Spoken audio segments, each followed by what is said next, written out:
Hello everyone, in this video I'm going to show you the only metrics that you need to track with your cold emailing funnel. And this is not open rates and click-through rates like other people maybe have told you. These are the metrics that actually matter, that actually drive results, and that will actually help you get more customers. Because at the end of the day, the reason why we even track metrics is to get better performance. And that's what this video is going to help you do. By the end of this video, you are going to be able to make better decisions and be able to unlock bottlenecks within your sales pipeline. If you don't know me, my name is David Shmula. I'm the founder of Outbound Partners. We've generated over 250 million in closed deals for our clients. I've sent over 100 million emails and served clients across dozens and dozens of industries. The plan of this video is to go over what metrics you actually need to track, what those metrics actually tell you, and then what to do when you see different numbers. Because the goal of this video is for you to be able to analyze the data completely on your own so you can draw the relevant insights, make better decisions, and get more customers. Without further ado, let's jump in. So it's all about understanding the numbers because it's the numbers that tell the story.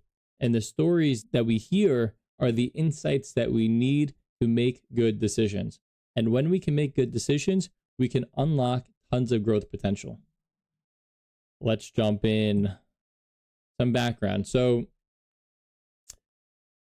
different metrics tell different stories. Understanding these metrics will help you find bottlenecks in your sales processes. And at the end of the day, the only metric that really matters is closed deals. However, we cannot only focus on this alone because it doesn't tell us where the opportunities lie within our sales process.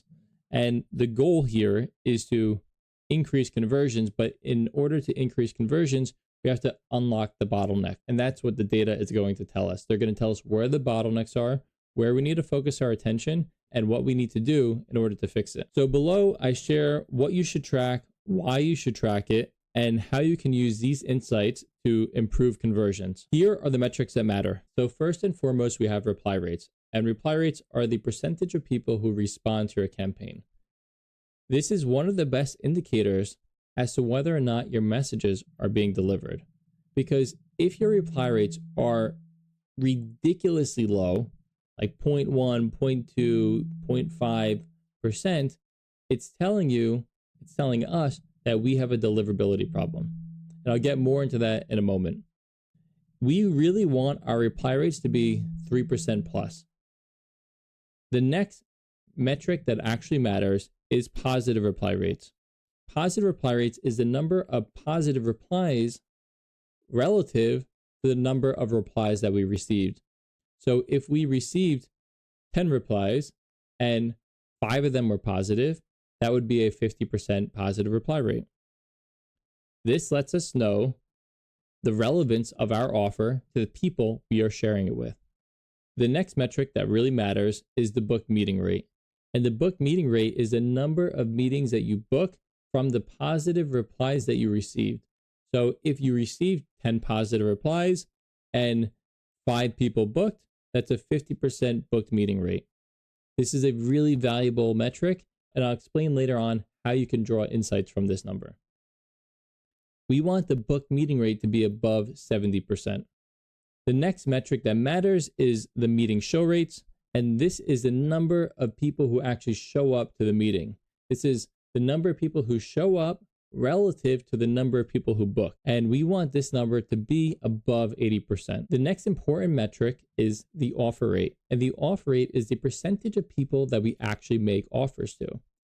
The way we calculate that is it's the number of offers made over the number of sales presentations had. And the reason why this is important is because we are only making offers to people who are actually good candidates for our products and services. Now, the last and final metric is the close rate. And the close rate is the percentage of people who actually close, who actually purchase products and services from us, cash collected, the whole thing completed. And the close rate is calculated as the number of closes we have over the number of offers we make. Because we can only close people who we are actually offering services to. And that is everything. These are the most important metrics to track. And we covered 2 categories here. We covered metrics for the cold emailing process, but we also covered metrics for the greater sales process. In the next slide, I'm going to show you how to draw insights from these numbers and then tell you what exactly to do when certain situations arise. As mentioned, data tells us stories about our operations. So let's jump into it. So what does it all mean? This video isn't going to be an exhaustive course on how to actually fix all of these individual problems. But with this, you can go and watch other YouTube videos to figure out how to solve these issues. So let's jump in. If your reply rates are low, you need to fix deliverability. There's a lot of resources out there of how to improve email deliverability and things like that. So we're not going to get into it here. If your positive reply rates are low, that means you need to fix your targeting, your messaging, or your offer. And we have several videos on copywriting, and I think that would help you a lot. If your booked meeting rates are low, that means you have a sales development process problem. What I mean by that is you're getting the positive reply, but you're unable to get them to the next step, which is booking a meeting with you. That means that the sales rep who's responding to these prospective customers is not doing their job well. And if you fix that problem, you're going to open up a lot of new revenue. If your show rates are low, that means you need to fix your pre-call nurture process. We have a pretty comprehensive video on pre-call nurture, and if you watch that, it'll surely help you. So if you discover that you have that problem, go and watch that video. It'll help you a lot. If your offer rates are low, you have a targeting or pre-call qualifying problem. And this is a really important problem to fix because although we love to have sales calls, we don't want to be speaking with people who are unqualified and not a good candidate for our products and services. Our time is truly one of our most valuable assets. So filling our time with unqualified conversations doesn't really make sense. And the reason this tells you that you're having conversations with a lot of unqualified prospects, because if you're getting onto a sales call and you're not making offers, or you're making if you're getting onto sales calls and you're not making offers, that means you're speaking with the wrong people. That number there will help you identify that. And then the last one is if your close rates are low, that means you have a sales skill problem. And again, you can watch some YouTube videos on how to improve your sales skills. Now, if you want to install this data tracking system into your business, there will be a link in the description and you just click the link, provide your email, and we'll send it right over to you. The tracker looks like this. Has all the goals right here, all of the key metrics, and all the formulas that will calculate everything for you. So in this video, we covered the key metrics that you should be tracking, what they mean, and why you should be tracking them. In addition, we also covered what you should do when certain situations arise.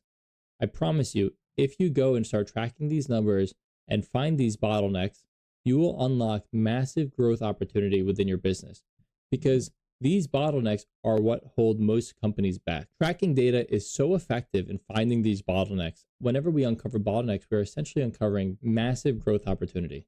So I hope this video helped you. As always, if you have any questions, just leave me a comment below and I'm happy to help in any way I possibly can. I look forward to seeing you in the next video. Till then.